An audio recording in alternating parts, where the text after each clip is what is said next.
Gloria a Dios. Señor, te damos muchas gracias en esta mañana, Padre bueno, por esta oportunidad maravillosa que nos das de conocer a tantos hermanos, miembros de la familia de Jesús, del Señor.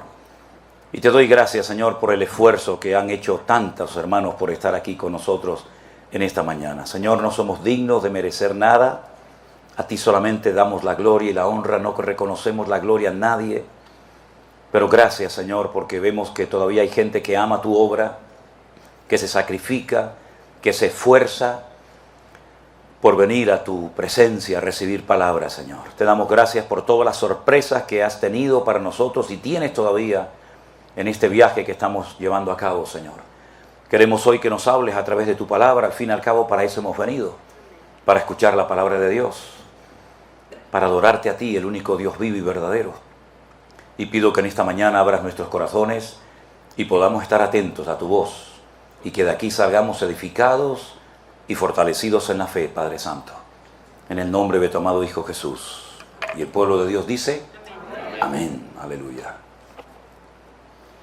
Hay una carta que el apóstol Pablo escribió a una iglesia que no había visitado. Es algo curioso, porque todas las cartas que Pablo escribió, por ejemplo, a los corintios, a los tesalonicenses, a los efesios, etcétera, las escribía a iglesias, a grupos de creyentes que él conocía perfectamente porque eran, por así decirlo, sus hijos espirituales. Él llegaba a una ciudad, predicaba la palabra, estaba un tiempo, después dejaba al frente un grupo de ancianos o un pastor y se iba a otro lugar. Y así durante toda su vida. Pero la carta a los romanos no la escribe a una iglesia que él estableció, a una iglesia que él fundó. Conoce a muchos miembros de la iglesia. De hecho, tiene familiares en la iglesia que él saluda en el último capítulo de la carta, pero él no fundó esta iglesia. Pero ya digo, había familiares, había amigos, había conocidos. Y es una de las cartas más profundas de la Biblia. Realmente Pablo vuelca prácticamente todo su conocimiento en esta carta, porque si algo tiene que conocer la iglesia en este tiempo, es la sana doctrina. Muchas iglesias se han convertido en pasarelas, donde la gente viene a presumir y aparentar de sus dones, de sus talentos, de sus habilidades. Y a veces en las iglesias surgen competencias, quién toca mejor, quién canta mejor, a quién le toca subir hoy a la plataforma, bájate tú para subirme yo. Y a veces hay como competencia en los músicos, en los maestros, en los sugieres, ¿verdad? Hay iglesias que se han convertido en auténticos circos, donde la gente va a ver un show, un espectáculo para ser entretenidos. Después además oran por ti. Claro, lógicamente como en cualquier circo, como en cualquier teatro, cine, siempre hay que pasar por la taquilla, ¿no? Para abonar la correspondiente cantidad de dinero. Y es muy difícil hoy en día encontrar una iglesia sana, cristocéntrica, donde el hombre no sea el centro de atención, sino que sea el invitado de honor siempre, el Señor Jesucristo. Y tenemos que luchar, si me permiten la expresión, con uñas y dientes, para que jamás en nuestras congregaciones el hombre desplace a la figura principal, que es la de nuestro Señor Jesucristo. Veo que hay muchos ministerios donde aparece el hombre por todas partes. Y el que tiene que aparecer por todas partes en nuestras conversaciones, en nuestras alabanzas, en todo cuanto hagamos, es el Señor. Y lamentablemente vemos que se ha convertido en algo normal para muchas congregaciones y ministerios, desplazar al Señor y utilizarlo para que Él se mueva como nosotros queremos que se mueva en el culto. Incluso algunos hasta le dicen al Señor lo que tiene que hacer en la iglesia, cuando debería ser todo lo contrario. Porque la pregunta es, ¿quién es el dueño de la obra? ¿Quién es la cabeza de la iglesia? ¿Quién es el jefe? ¿Quién es el que da las directrices, las órdenes? ¿Nosotros los hombres o nuestro Dios? Cosas que deberían ser normales para muchos creyentes hoy en día son objeto de sorpresa. Ay, hermano, la sana doctrina, la palabra de Dios. En todas las iglesias del mundo se debería de predicar la palabra de Dios. Y nada más que la palabra de Dios. Y Dios nos libre si escapamos de la palabra de Dios para comenzar a introducir en la iglesia métodos, sistemas que puede ser que funcionen, Pero Dios no respalda métodos. Dios lo que respalda son hombres y mujeres que vivan en orden, que vivan en santidad y que busquen hacer su voluntad y no la de ellos propios. Cuando Dios nos creó, dice la Biblia que nos creó con espíritu, alma y cuerpo. Y cada una de estas áreas tiene una función. Digamos que el cuerpo es como si fuera la botella que contiene algo que no se ve, algo que no se huele, algo que no pesa, algo que no se puede medir, pero es el alma y es el espíritu. El cuerpo es el recipiente, el estuche donde vive el alma. ¿Y el alma qué es? Es nefesh en hebreo. Es la vida. Cuando sale el alma del cuerpo de una persona, automáticamente muere. Porque el alma es lo que te da vida. Pero a la única criatura que aparte de cuerpo y vida o alma, le dio espíritu, fue al ser humano. Los ángeles, los serafines, los querubines, no tienen espíritu. Por eso dice que ellos miran la forma como los cristianos, como los hijos de Dios alaban al Señor, porque ellos no entienden lo que es la redención, porque ellos no han sido redimidos. Ellos han sido creados, pero no han sido redimidos, no han sido comprados con la sangre de Jesús. Pero Dios le dio al hombre el espíritu, el ruaj, que es lo que el hombre tiene, no el animal, para poder conectarse con su creador, porque Dios es espíritu, Dios no es materia, Dios no es cuerpo, Dios es espíritu, y Dios busca, el Señor Jesucristo dice que Él busca adoradores que le adoren en espíritu y en verdad. Pero ese espíritu que Dios puso dentro del corazón del hombre se desconectó. Es como si yo en esta mañana, no lo voy a hacer, pero si yo en esta mañana le quitara el cable a este micrófono, ustedes no me podrían oír. Yo no me podría comunicar con ustedes. Mi voz no saldría por estas altavoces, por estos parlantes, porque está desconectado. Eso fue lo que le pasó al hombre en el jardín del Edén. Se desconectó de Dios. Y entonces Dios dijo, muy bien, ¿te quieres desconectar de mí? ¿Prefieres hacerle caso a las mentiras y a las ofertas que el diablo te ha presentado? Vete con él, pero aquí ya no puedes estar ni un minuto más. Y dice que los expulsó del jardín del Edén y nunca más pudieron hacer el camino de retorno.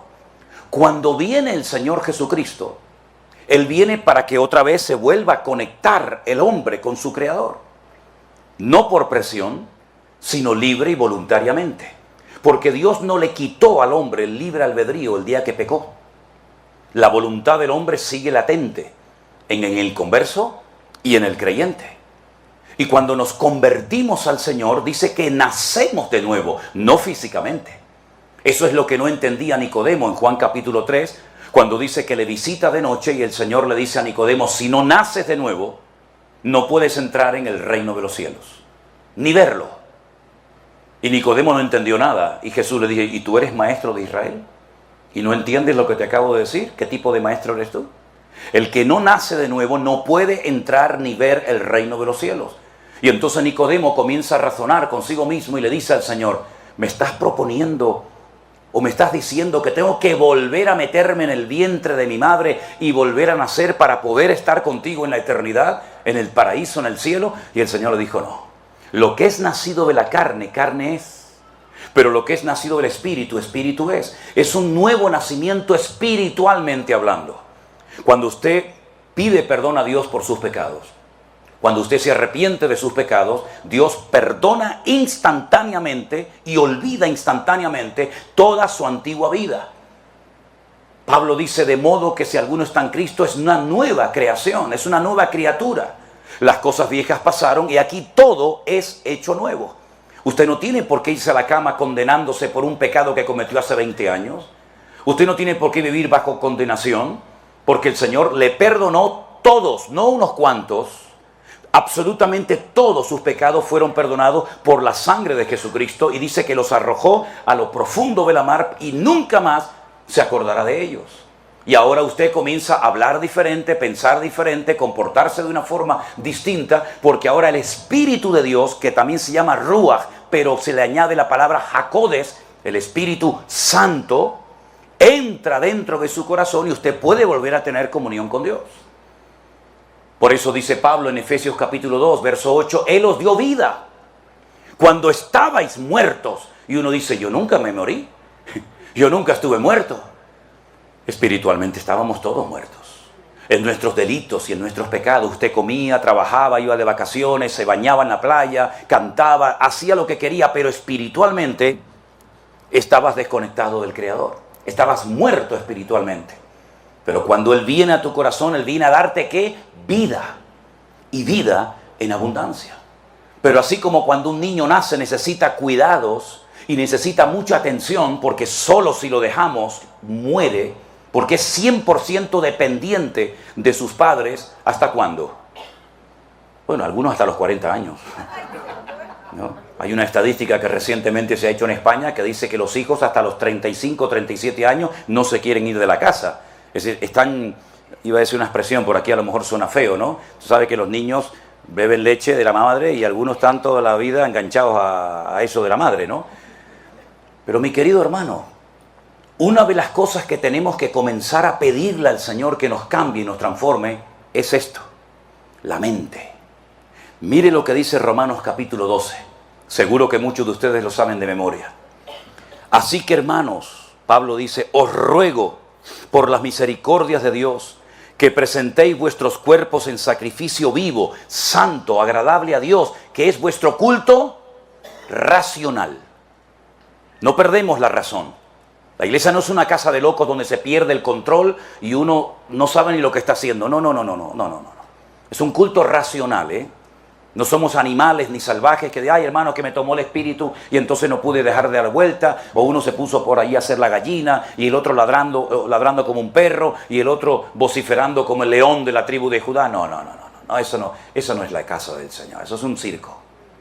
Es un culto racional. Yo no pierdo en ningún momento mi raciocinio. Si yo quiero callar, callo, si me quiero poner de pie, me pongo de pie. Y Pablo dice que tenemos que presentar nuestros cuerpos como así los presentamos a la droga, a la prostitución, al sexo, a la brujería o a cualquier otra cosa o al alcohol. Ese mismo cuerpo, esos mismos miembros, ahora presénteselos al Señor. Con esto robábamos, ahora las levanto y alabo a Dios. Con esta lengua criticábamos e insultábamos a la gente, ahora glorificamos a Dios y amamos a nuestros hermanos, ¿verdad?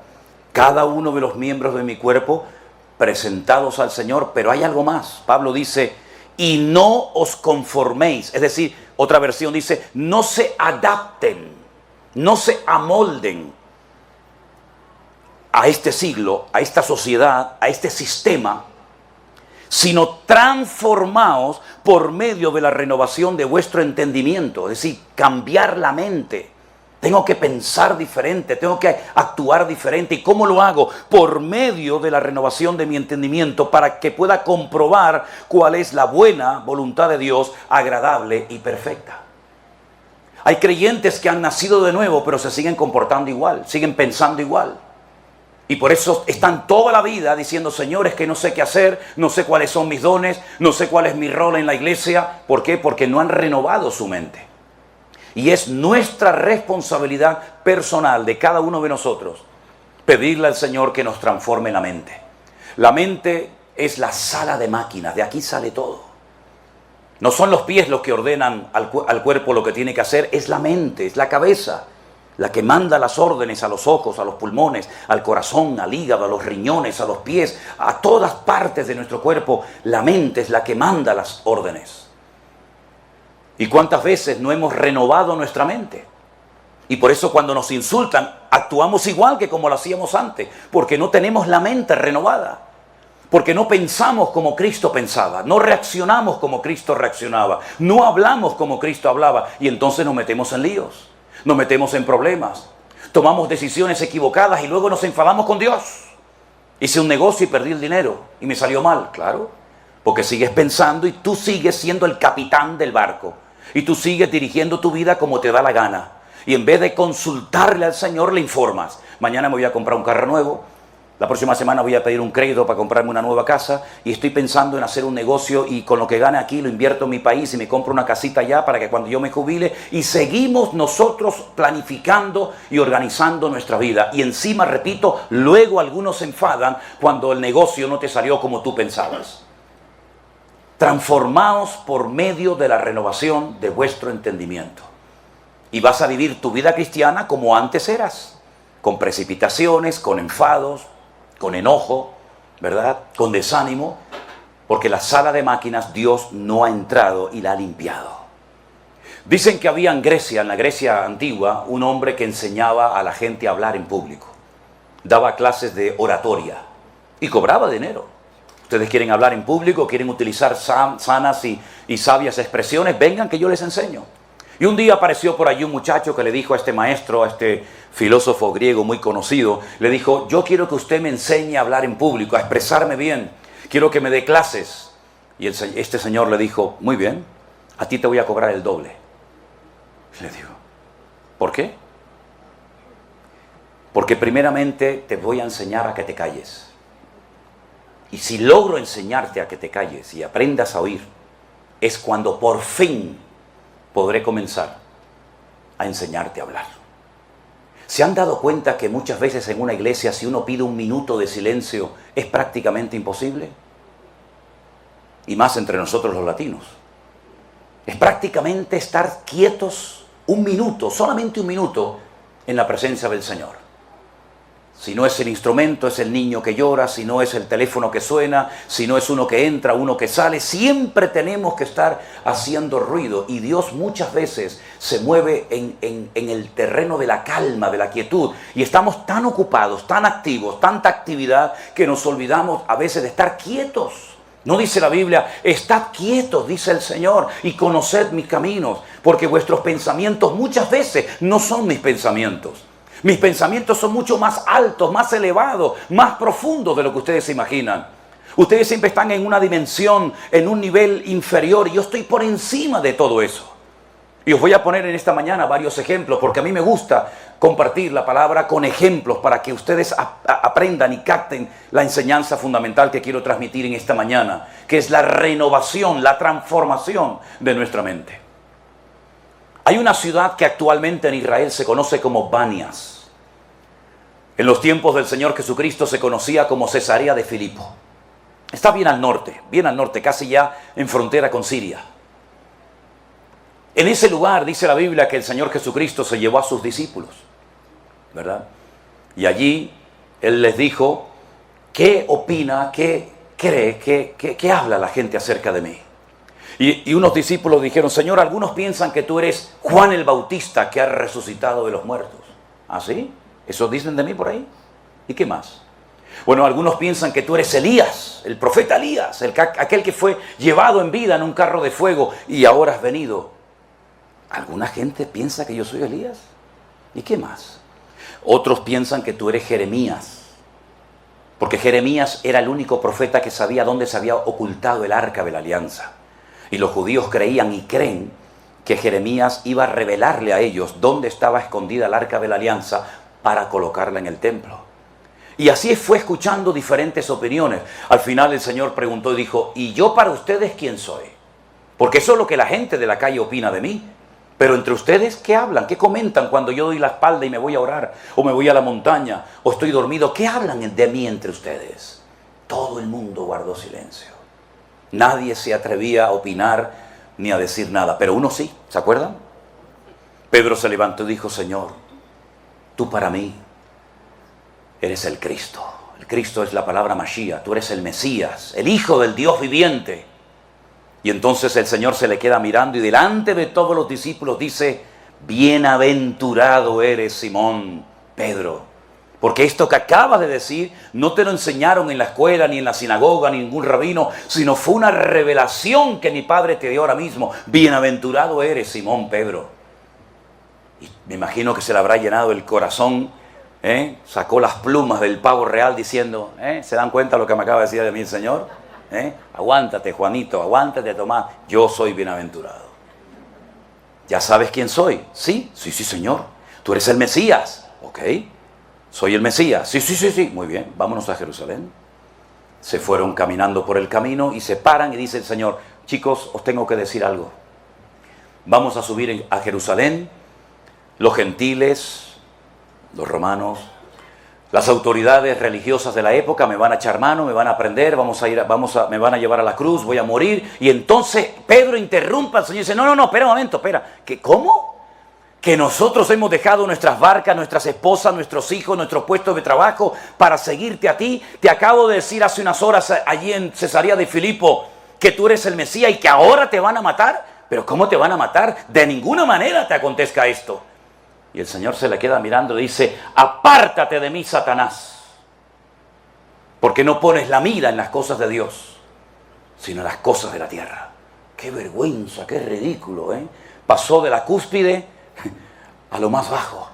Ayer era bienaventurado, hoy me llama públicamente delante de todo el mundo Satanás. ¿Qué fue lo que pasó?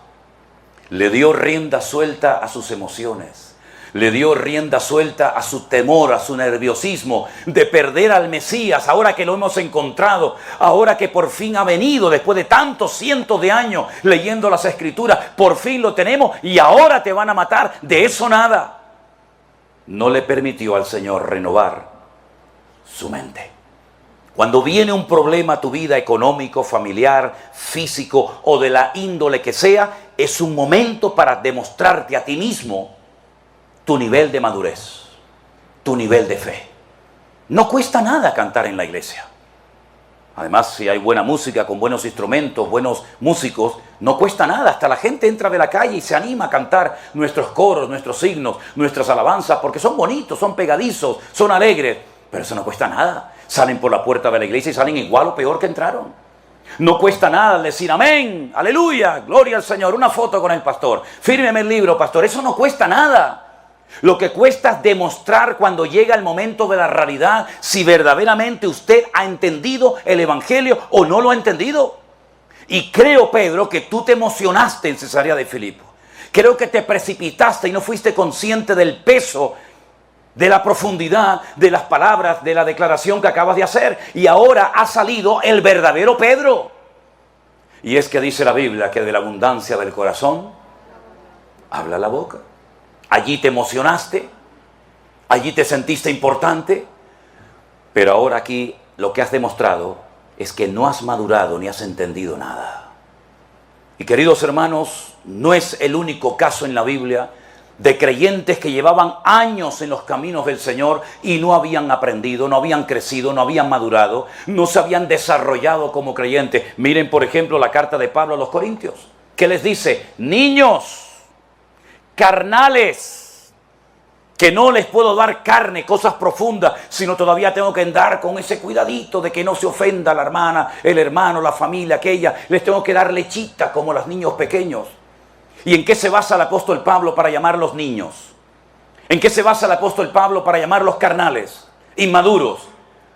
Bueno, ahora presenta los argumentos y dice, que no sois carnales, que no sois niños, pero si entre ustedes hay celos y envidias y grupitos. ¿Quién predica el domingo, hermano? El hermano Apolos. Ay, ese me encanta, ese es buenísimo. Allá vamos todos.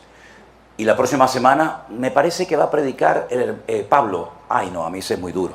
Ese hombre no tiene amor. Al culto no vamos. ¿Y cuándo viene Cefas a predicar? Pues hasta dentro de 15 días no viene. Entonces yo me quedo en mi casa y no voy ni a escuchar a uno ni a otro, porque a mí el que me gusta es Cefas. Y Pablo se irrita, Pablo se enoja y dice, pero ¿qué estáis haciendo, hermanos? ¿Pero quién soy yo? ¿Qué es Apolos? Yo planté la obra, yo fui el perito arquitecto, yo vine, les enseñé la palabra, luego me tuve que marchar después de un año, Apolos vino, él regó la semilla, pero ¿qué es él? ¿Qué soy yo? No somos más que siervos de Dios, servidores del Señor, pero el que da el crecimiento y la madurez a la obra es el Señor, no es el hombre. Y esa es la forma como ellos demostraban que eran niños. ¿Y cuántos niños hay hoy en día en nuestras iglesias? ¿Ustedes creen que son los únicos que se van a la clase, a la escuela dominical? Muchas veces hay más niños fuera, en el salón principal, que en las clases de la escuela dominical. El pastor no me llamó. ¿Será posible con lo que yo he dado a la iglesia? Con lo que yo he apoyado a esta iglesia, compré la moqueta, compré el púlpito, pagué el otro día el aire acondicionado, compré el proyector, y ahora fíjate tú, pasó por delante de mí y no me saludó. Vamos a tener que buscar otra congregación porque aquí ya no está el amor de Dios, ya el Espíritu de Dios no se mueve. Y entonces, como me he dado cuenta, fíjate tú, como aquí, ya conté, me parece que hay 5. Sí, yo conté esta mañana 5, a lo mejor hay más, discúlpeme. Pues mira, ¿saben lo que les digo? Me voy a la de enfrente. Y entonces el de allá enfrente, en vez de decirle, buenos días hermano, ¿usted de dónde viene? No, yo vengo de la iglesia aquella de enfrente. ¿Y por qué vine aquí? Si aquella es su congregación. No, porque allí no hay amor. El pastor no me saludó el otro día. Ay, hermano, esa iglesia está de capa caída. Venga para acá que aquí le vamos a tratar bien. Póngase a cantar, agarre la guitarra, aunque desafine, aunque cante horrible, pero ya se siente importante. Pero el día que le digan, hermanito, este domingo no puede tocar porque viene un hermano de visita, ya se le fue otra vez el amor a la iglesia, ya no se mueve el Espíritu de Dios y ahora se va a la de al lado, la que está pared con pared, y el otro le dice, sí hermano, venga, estábamos orando por usted hace años, venga a la casa del Señor, bienvenido. Y así nos va a los cristianos evangélicos, que a veces hacemos el ridículo, y en vez de dar una imagen de unidad al mundo, damos una imagen de un ejército desorganizado, de gente malcriada, de gente caprichosa, y como dice Proverbio, el niño consentido avergonzará a su padre y a su madre. Y esa es la cruda realidad nuestra, queridos hermanos. Y hasta que no cambiemos la mentalidad aquí arriba, vamos a seguir teniendo problemas. Da igual quien predique, da igual si es esta iglesia o la de enfrente o la de 20 kilómetros más allá. Hasta que no cambiemos nosotros, siempre vamos a estar echándole la culpa al diablo, al pastor, al gobierno, al frío, al calor, al gobierno, al otro. Hermanos, vamos a mirarnos a nosotros mismos y a darnos cuenta de que a veces los culpables de nuestra falta de crecimiento no es un factor externo, ajeno a nosotros, sino somos nosotros mismos los culpables de no haber madurado en los caminos del Señor. Hemos enseñado hasta la saciedad, ya no sé ni cómo ya decirlo, lo he dicho mil veces. Si usted no quiere sentirse ofendido en su congregación, primero, no mire al hombre. No mire a la persona. Puede respetarlo, puede admirarlo, puede quererlo, lo que usted quiera. Pero no confíe, no se agarre al pastor como si fuera Dios, como si fuera el ángel Gabriel. No se agarren a los hombres. Miren y agárrense a Cristo, que Él no te va a fallar nunca. El hombre sí. Porque somos seres humanos. ¿Qué se creen que somos nosotros? Dioses en forma humana, somos igual que cualquiera de ustedes, con nuestras luchas, con nuestros desánimos, con nuestros cansancios, con nuestras presiones. Somos exactamente igual que todo el mundo. No pongan en los pedestales nunca a los pastores porque los van a matar, les van a hacer daño y al final los mayores perjudicados van a ser ustedes. Pero en segundo lugar, si usted no quiere nunca sentirse ofendido, ni aquí ni en ninguna parte, no espere nunca nada de nadie. Imagínense que usted espera que yo esta mañana estuviera aquí en la puerta dándole la bienvenida. Yo, pastor, Manolo Sierra, ya verás. Ya verás que él va a estar en la puerta esperándome, me va a dar los besos, me va a dar un abrazo, me va a decir, hermano, Dios le bendiga. Claro, usted llegó y a lo mejor dice, ¿y dónde está el pastor? No, está allí afinando la guitarra, no sé lo que está haciendo este hombre cuando no se ha dado cuenta que yo he entrado. Y entonces usted ya está ofendido. ¿Por qué? Porque esperaba un recibimiento y no lo ha recibido y está ofendido. Pero si usted llega aquí y no espera nada de nadie, me da igual si me saluda el pastor, me da igual si se da cuenta que he llegado, me da igual si me saludan, me da igual todo, usted nunca se va a sentir ofendido ni conmigo ni con nadie. Póngalo en práctica y ya va a ver cómo funciona. Segundo ejemplo, vengan conmigo por favor, ¿tienen su Biblia? En el libro de los Hechos, el capítulo 2, versículos 12 y 13, Libro de los Hechos, por favor, capítulo 2, versículos 12 y 13. Voy a dar ocasión, voy a dar oportunidad, si algún hermano lo tiene y lo quiere leer en alta voz, por favor, con toda libertad, hágalo. Y estaban todos atónitos y perplejos, diciéndose unos a otros, ¿qué quiere decir esto? Mas otros burlándose decían, están llenos de mosto. Otros burlándose decían, están llenos de mosto. No entendían nada, en vez de preguntar y decir, hermano, ¿me puede explicar lo que está pasando aquí? ¿Por qué hemos tenido hoy un culto diferente? ¿Por qué aquella señora está hablando en un idioma que no entendemos y aquel también? Y aquella persona está hablando... ¿Me podrían explicar lo que está pasando aquí? No, prefirieron criticar, prefirieron cuestionar el mover de Dios. Y dice la Biblia que algunos dijeron, no, lo que pasa es que están borrachos, esa es la realidad.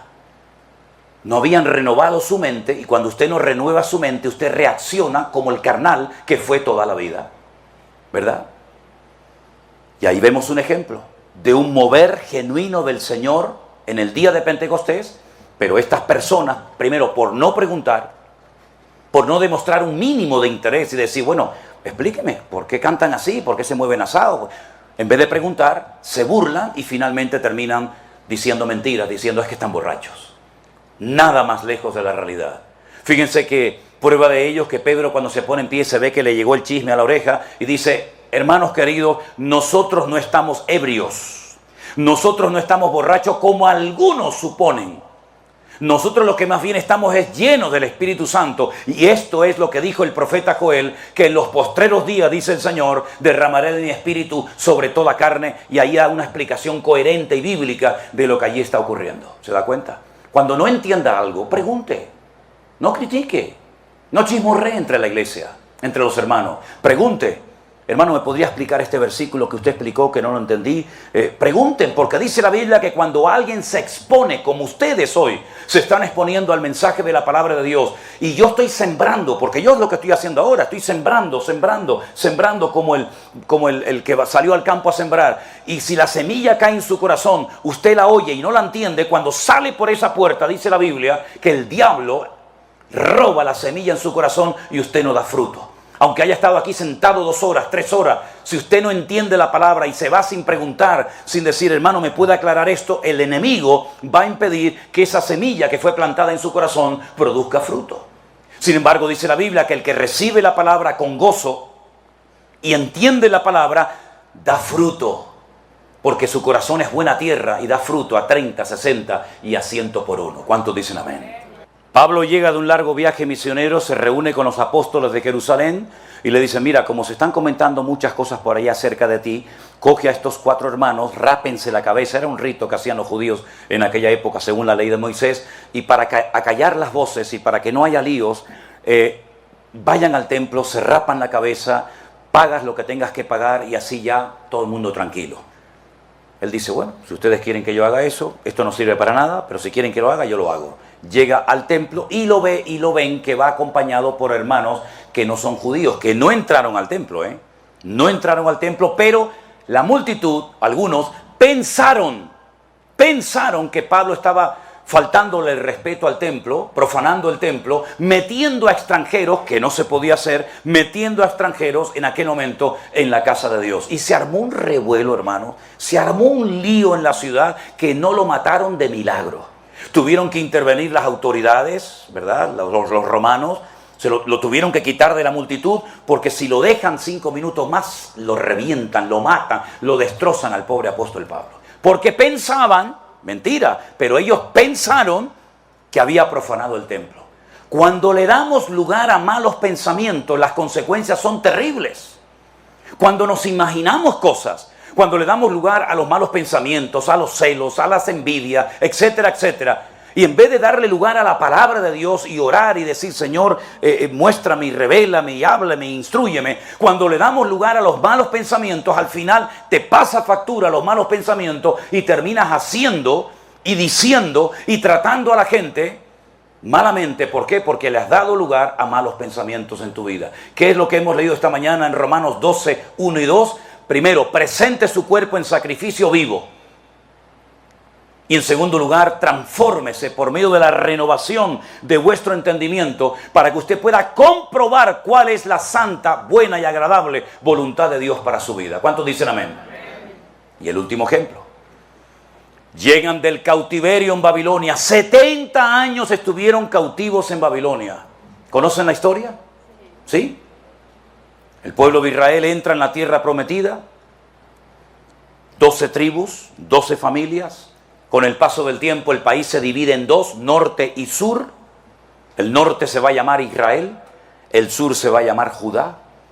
Una guerra civil, el norte contra el sur, terrible. Los asirios atacan las tribus del norte, se las llevan fuera de Israel y nunca más volvieron hasta el día de hoy. Están esparcidos por todo el mundo. Las tribus del sur, en vez de aprender la lección de los hermanos del norte y en vez de obedecer al Señor y en vez de acatar la palabra y obedecer los mensajes de Jeremías, siguen con la idolatría, siguen con la desobediencia, siguen con el relajo, siguen con el desorden y finalmente Nabucodonosor, rey de Babilonia, ataca la ciudad y se los lleva a miles cautivos a Babilonia y otros por supuesto murieron en Jerusalén. El Señor les dijo, 70 años os voy a sacar de aquí, os voy a llevar a otro país, con otra cultura, otro idioma, todo diferente por desobedientes y para castigarles. 70 años. Habían estado 490 años en el país. 490 años sin salir. Cada 7 años tenían que dejar reposar la tierra. No se podía sembrar.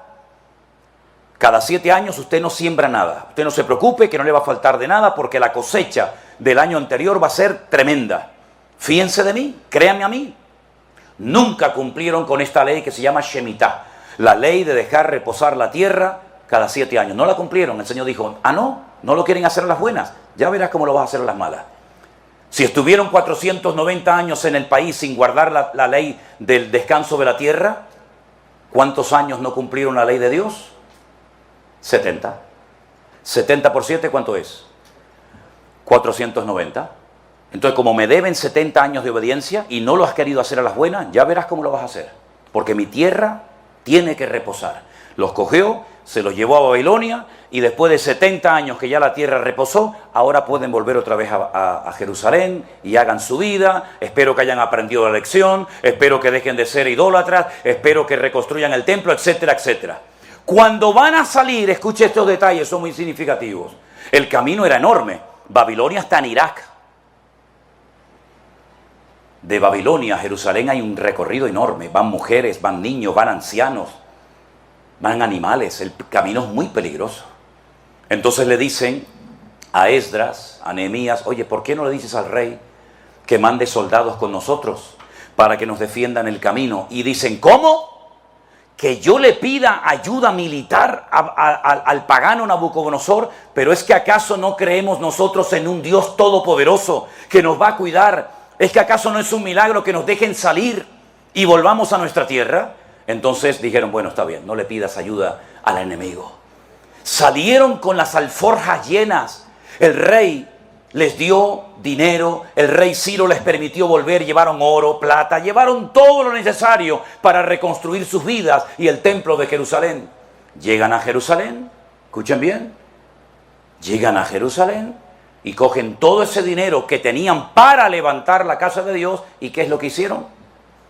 Se construyeron unas mansiones.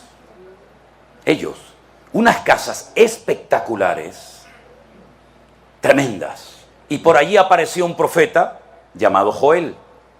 Pueden leerlo en la Biblia, lo tienen en sus Biblias. Llega Joel y les dice, ¿qué hicisteis con todo el dinero que trajisteis de Babilonia para construir la casa del Señor? ¿Dónde está? Dice, bueno, lo hemos usado. ¿Lo hemos usado para qué? Para construir nuestras casas. Ah, para construir vuestras casas. ¿Y por qué no habéis construido la casa de Dios, el templo? Dice, porque aún no es el tiempo. Léanlo en la Biblia. Aún no es el tiempo. Ah, que no es el tiempo. Qué curioso.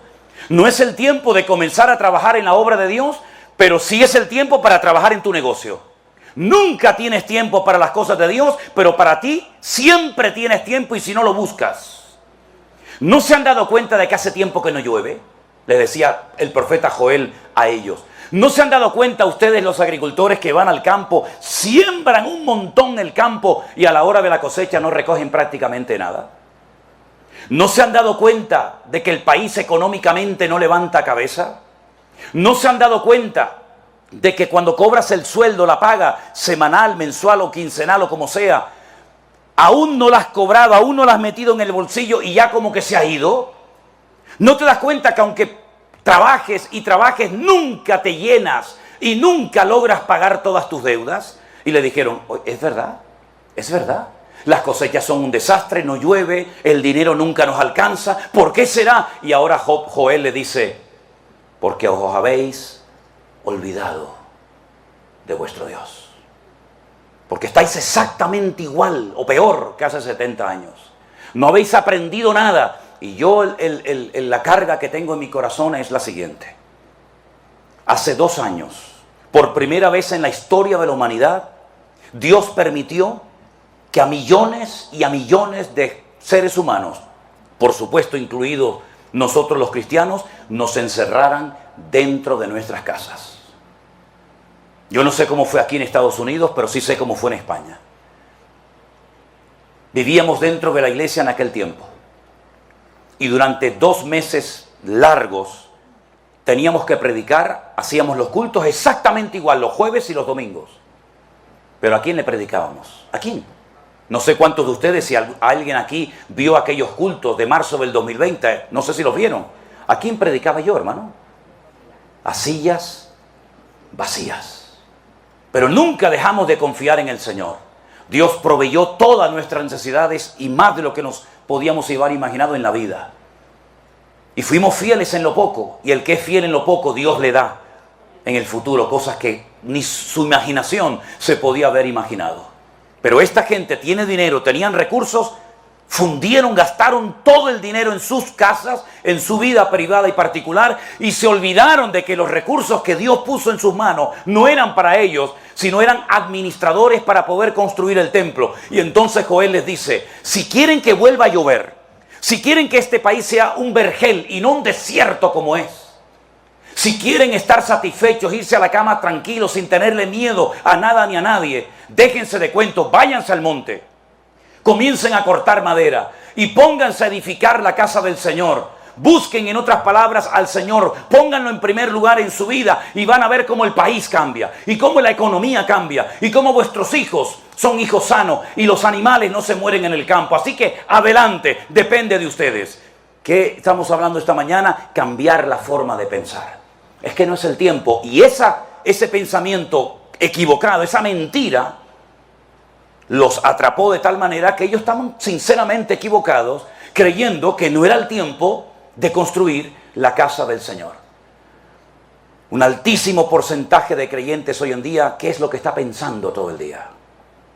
¿Cómo pago las facturas? ¿Cómo pago la renta? ¿Cómo pago esto? ¿Cómo pago lo otro? Y muchos no han aprendido nada.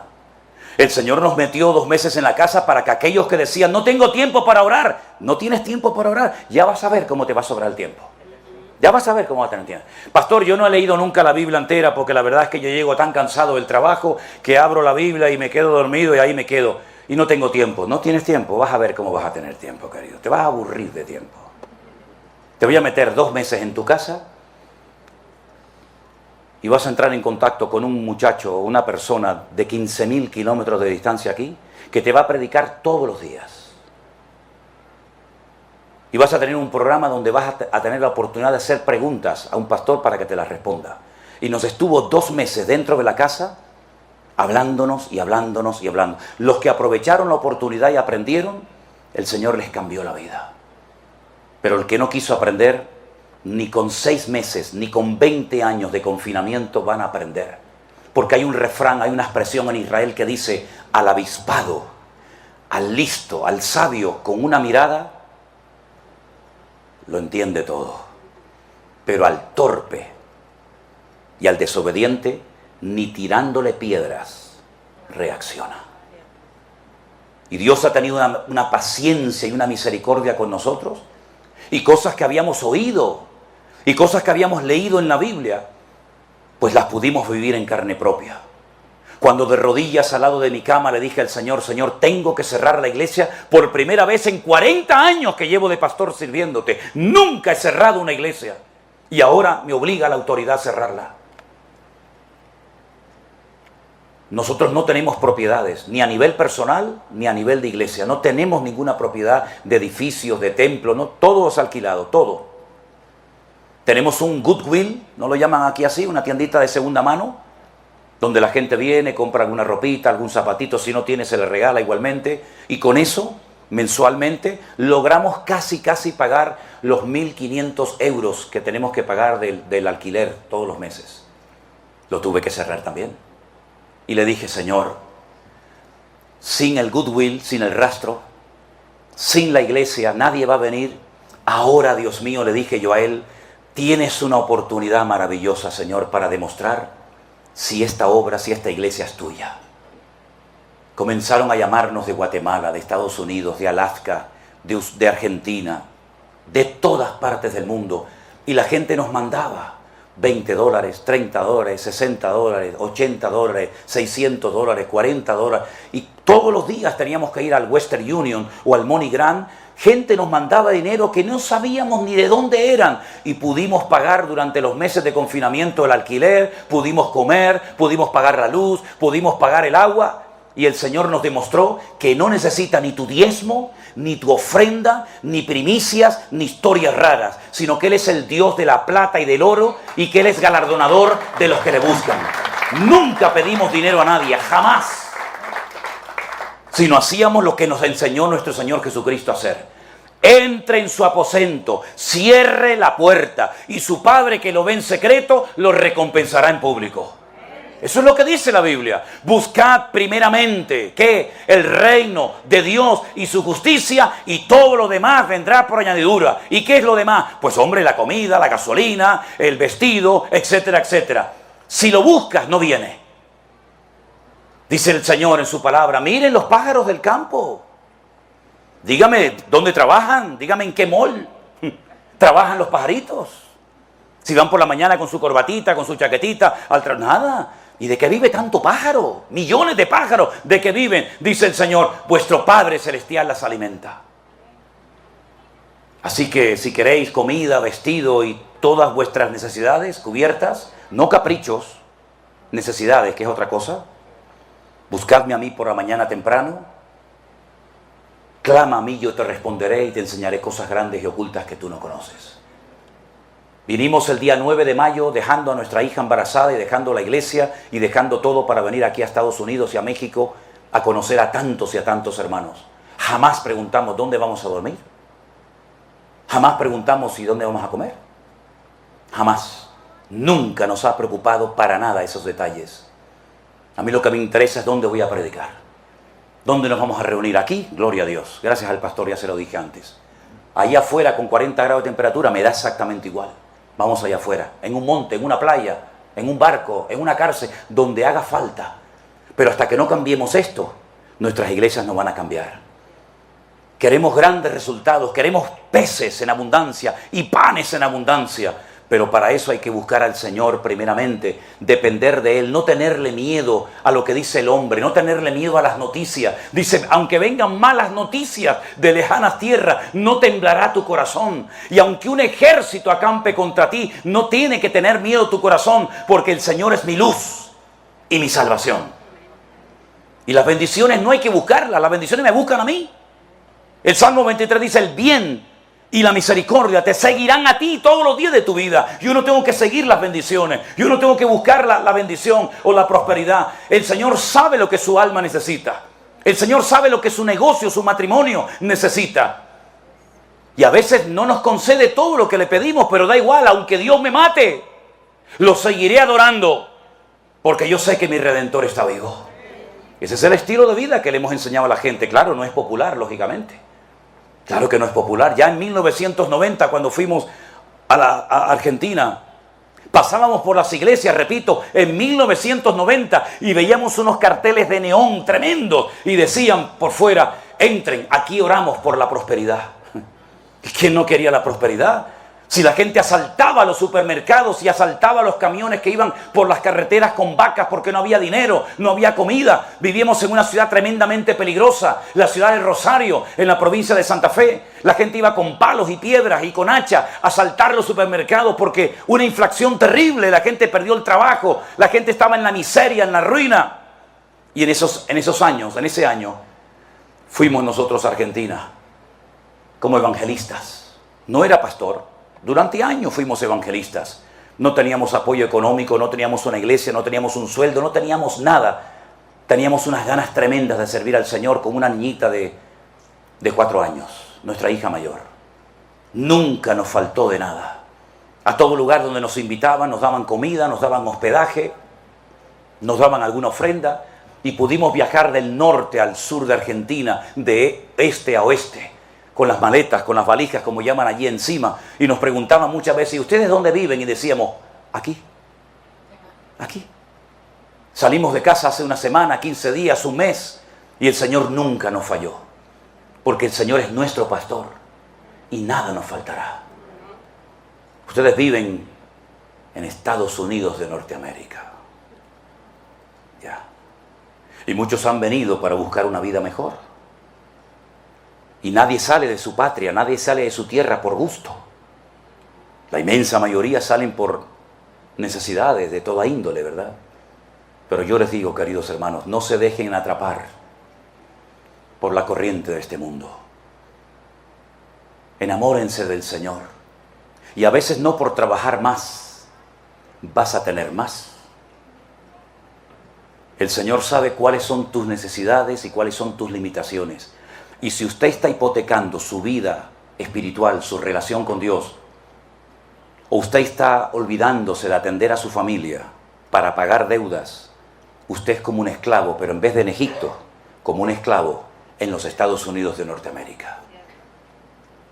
Las horas que has perdido, los días y meses y semanas que has perdido sin estar con tu familia, en algunos casos son irrecuperables.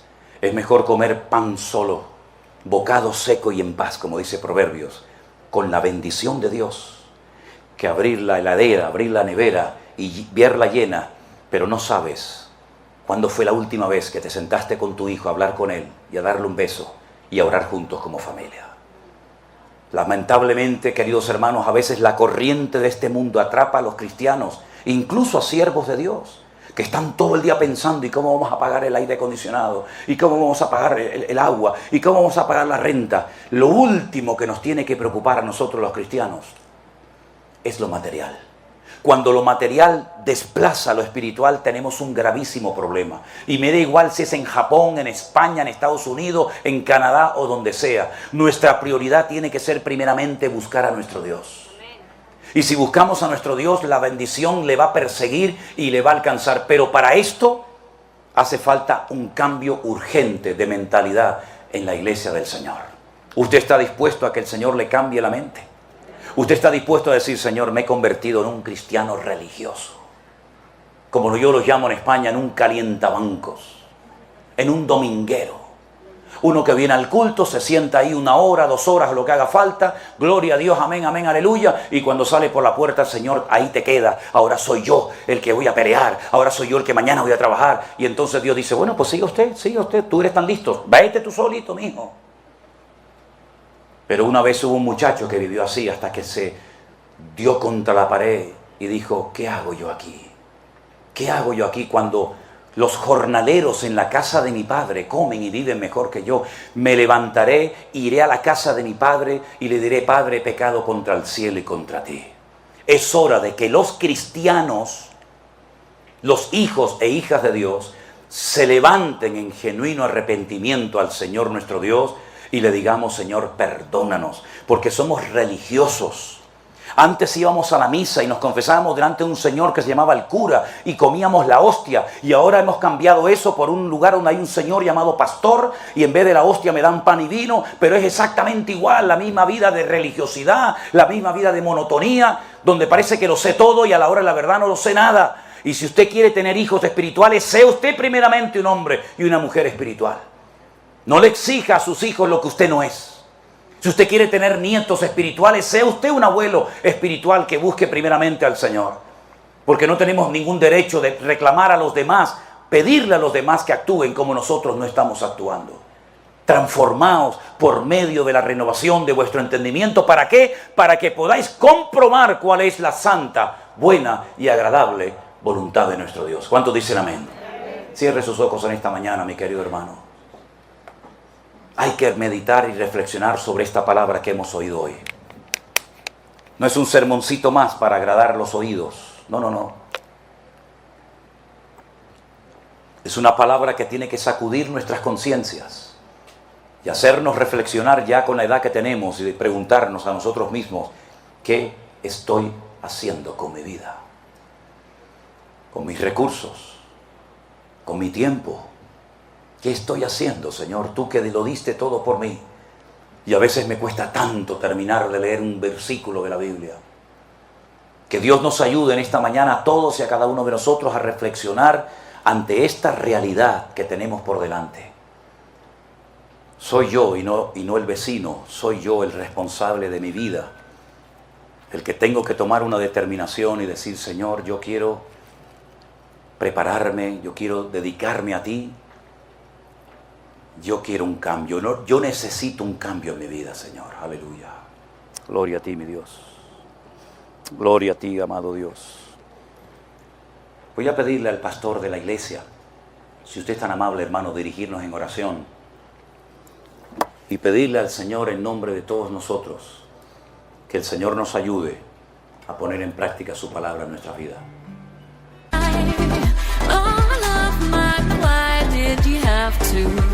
You were all I needed, yeah, I gave you my heart, my soul, my heart.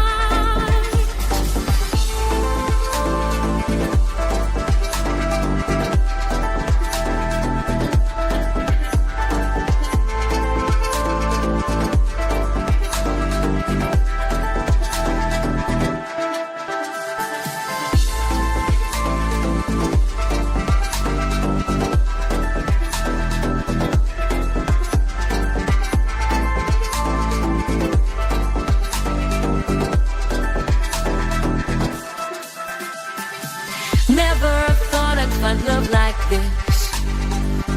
Never thought I'd be waiting. Move your body, let your spirit soar. Ella, you're out and move your body.